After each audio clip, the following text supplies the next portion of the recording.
좀비 아포칼립스의 발생. 좀비 바이러스의 창궐로 어느 순간 내가 사랑하는 사람마저 좀비가 되어 나를 죽이기 위해 달려드는 그런 미친 세상이 되었습니다. 이런 미친 세상에서 살아남기 위해서 사람들은 크고 작은 그룹으로 결속합니다.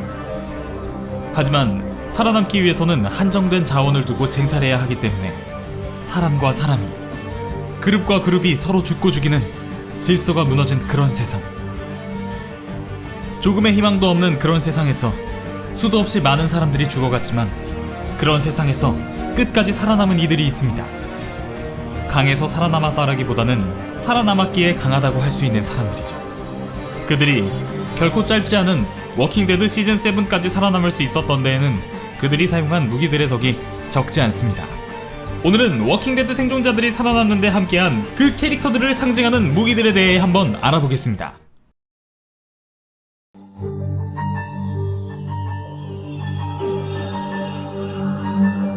워킹데드 시리즈의 실질적인 주인공 릭 그라임스. 릭은 뛰어난 리더십으로 그룹을 지탱하는 버팀목인데요. 그는 좀비 아포칼립스가 터지기 전 보안관 시절부터 항상 콜트 파이슨 권총을 차고 다녔습니다. 콜트 파이슨은 미국의 총기 제조 회사인 콜트가 1955년 개발한 명품 6연발 리볼버 권총입니다. 파이슨이란 이름은 그리스 로마 신화에 등장하는 거대한 뱀의 이름으로 여기서부터 유래되어 영어권에서는 보아뱀과 비단구렁이과에 속하는 거대한 뱀들을 파이슨이라고 부릅니다. 파이슨은 그 이름 그대로 357구경 매그넘 리볼버치고는 덩치가 큰 편입니다.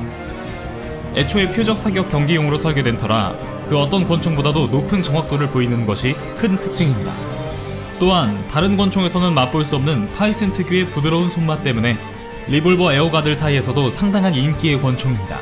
그래서인지 작중에서도 이 파이슨 권총에 대한 릭의 남다른 애정을 느낄 수가 있습니다.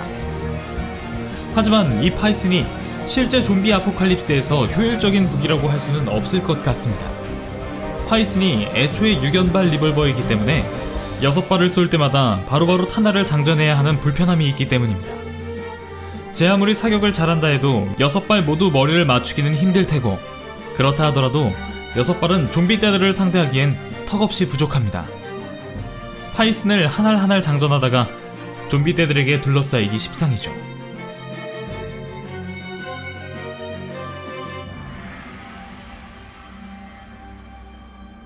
시리즈 최고의 인기 캐릭터 중 한 명인 데릴 딕슨. 데릴은 작중에서 거의 인간 병기와 같을 정도로 어마무시한 무력을 보여주는데요. 좀비면 좀비, 사람이면 사람, 가리지 않고 순식간에 해결해버리는 모습이 자주 보여집니다. 이런 데릴을 상징하는 무기라고 한다면 바로 그가 들고 다니는 그의 석궁인데요. 데릴은 스트라이커 크로스보우사의 스트라이크 존 380 모델을 사용합니다. 작중에서 데릴은 이 석궁으로 수많은 좀비들을 죽이고 그가 정찰할 때마다 이 석궁을 들고 있습니다.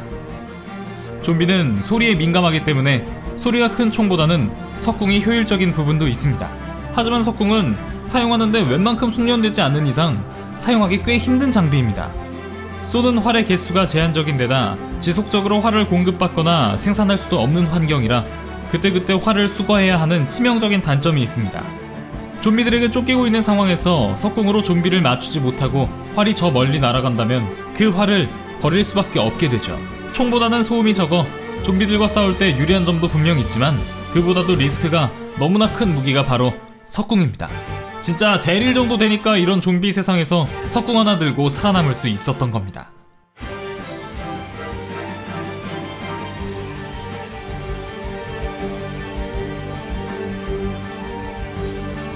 캐롤은 작품 초반만 하더라도 지극히 약하기만 한 의존적인 여성이었습니다. 하지만 딸을 잃고 난 후 더 이상 캐롤은 나약한 여성이 아닌 한 사람의 생존자로서 그 누구보다 적극적인 캐릭터로 변합니다. 하이어 시즌을 거듭할수록 점점 전투력이 상승하는 캐릭터인데요. 그런 캐롤이 가장 많이 사용하는 무기는 바로 칼과 너클이 합쳐진 모습의 밀리터리 워리어 나이프입니다. 일단 크기와 그 생김새부터 과거 유약했던 캐롤과는 상당히 거리가 있죠. 미국의 나이프 제조 전문 회사인 BUDK에서 만든 밀리터리 워리어 나이프는 그립에 너클을 결합하였습니다. 이는 전투원으로서 상대적으로 힘이 약한 여성인 캐롤이 칼을 놓치지 않게 할 뿐더러 더 적은 힘으로 좀비에게 박힌 칼을 빼내는데 용이한 디자인입니다. 캐롤의 변화를 보여주는 장면들이 작중에는 많았습니다. 하지만 유약했던 캐롤의 변화를 가장 단편적으로 잘 보여주는 장치는 바로 이 밀리터리 워리어 나이프인 셈입니다.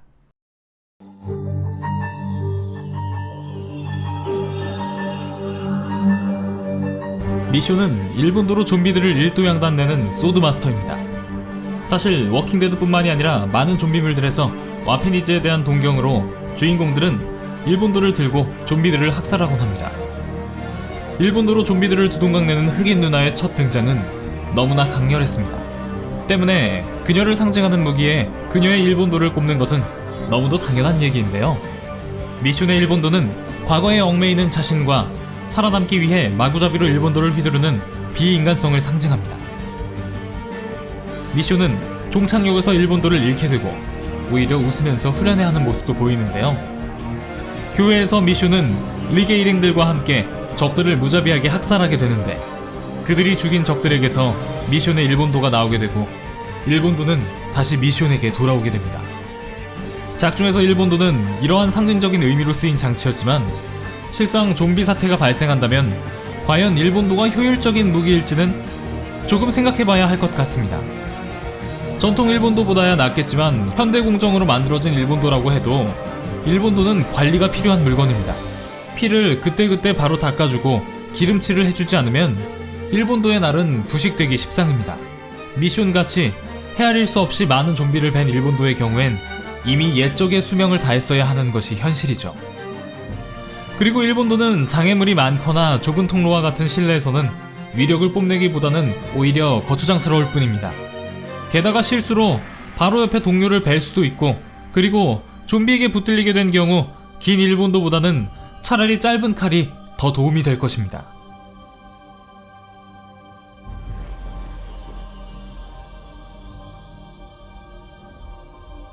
워킹데드 시즌6 피날레에서 첫 등장한 악역 네간.